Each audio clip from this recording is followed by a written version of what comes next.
I recently made a post about Kundalini Awakening, and I want to speak more into this and emphasize what I know to be true through my own experience with working with Kundalini for the over 25 years. Now, my journey with Kundalini did not start in Kundalini yoga. Interesting enough, it was in my early 20s when I received my first Kundalini yoga video, and it was with Gurmukh. And I did it every single day for 2 weeks. And I was like, oh my God, I love this. I feel so high. I was just feeling so amazing. My brother and I were both doing it together. And interesting enough, in the 2 week period, at the end of the 2 weeks, I started feeling dizzy while I was doing the practice. And so then naturally, I felt like this isn't good for me. So I stopped practicing. And fast forward years later, when I did Kundalini teacher training, learning all these things, I learned that it is possible to become dizzy from the release of energy, and also particularly with certain movements, if we don't engage what's called the neck lock, meaning we bring the chin in and it locks the neck so it expands the back of the skull and the space of the cervical spine so the Kundalini can rise. If we don't do that and our head lifts, or if we bring it down, the Kundalini energy does not have that clear channel to rise into the higher brain centers. So we actually block the energy flow. And when we do particular movements, if we're not in this lock and we're doing a twist, for instance, we can become dizzy. Interesting point to be taken is that I was dizzy doing the twists. So I naturally moved away from Kundalini. And I have, sometimes I think, whoa, what would my life be like if I stuck with Kundalini back then?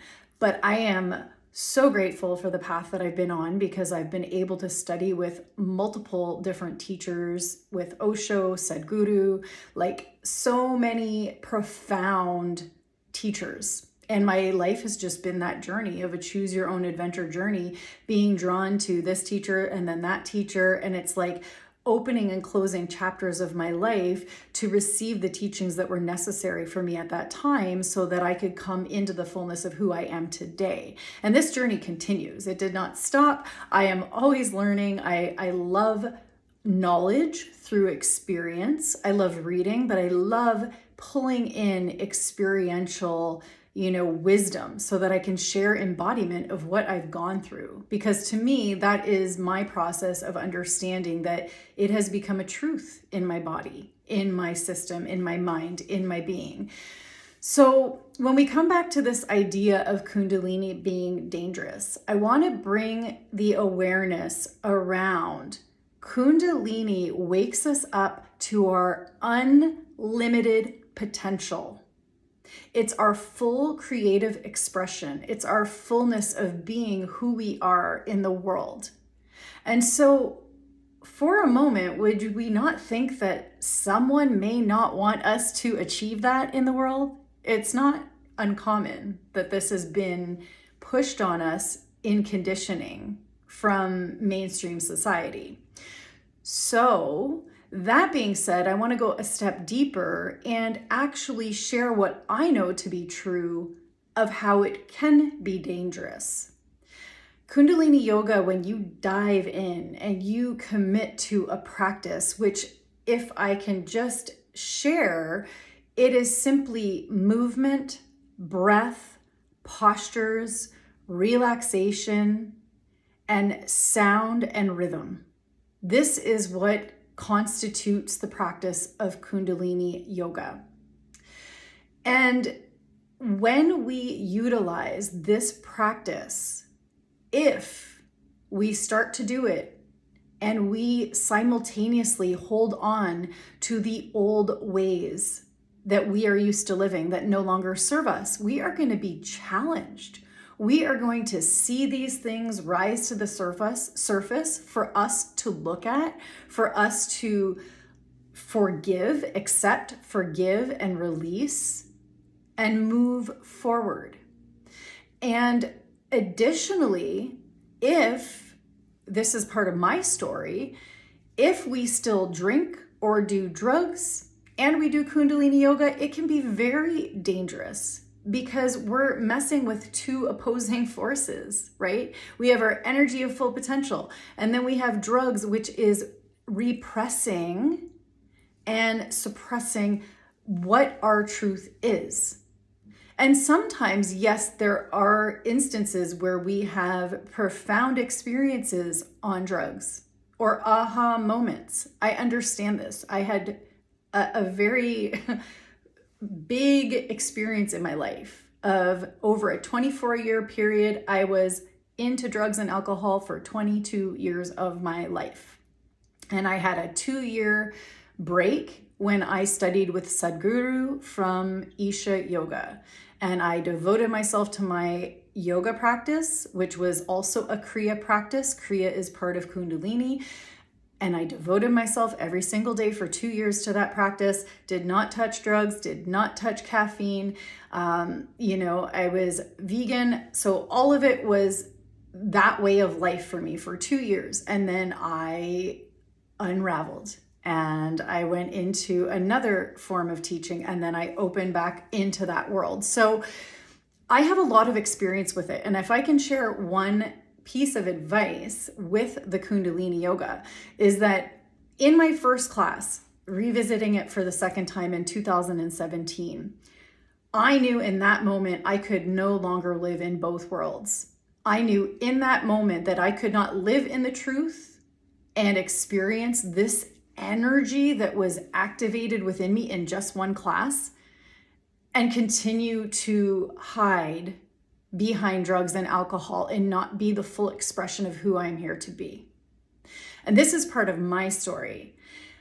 What happened after this was that I made a choice on some level of my being that I was going to quit, that it was time to be sober.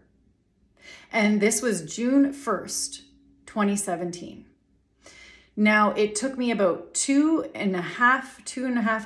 months and 3 weeks, to be almost exact, to be making that choice and sticking with it. Now, that was June 1st. When August came, I had 3 weekends of full-on binges, of just mixing things, drinking, everything. And I had 3 of the very worst experiences that I can remember of how I felt, of everything that came up from it. And I was consistently doing a Kundalini yoga practice even amidst these binges. And so everything starts to show up. Everything is there for us to look at.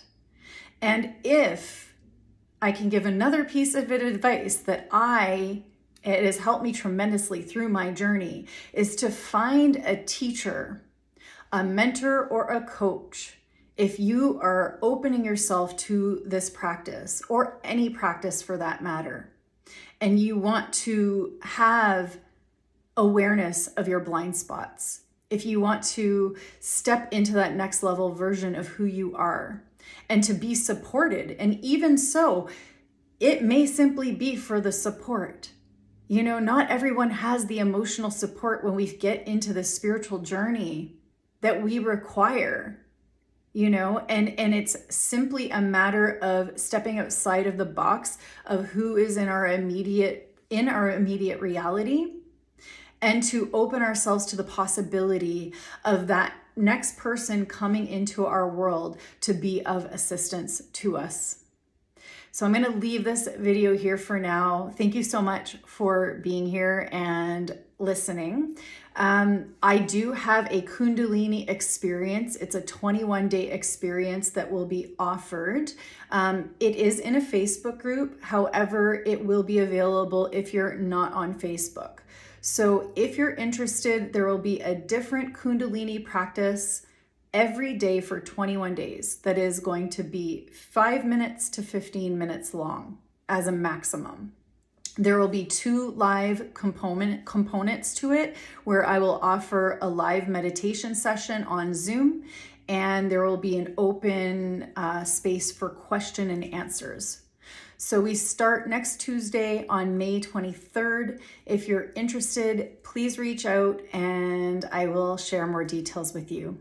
Have a beautiful day, and I'll see you all soon. Sat Nam.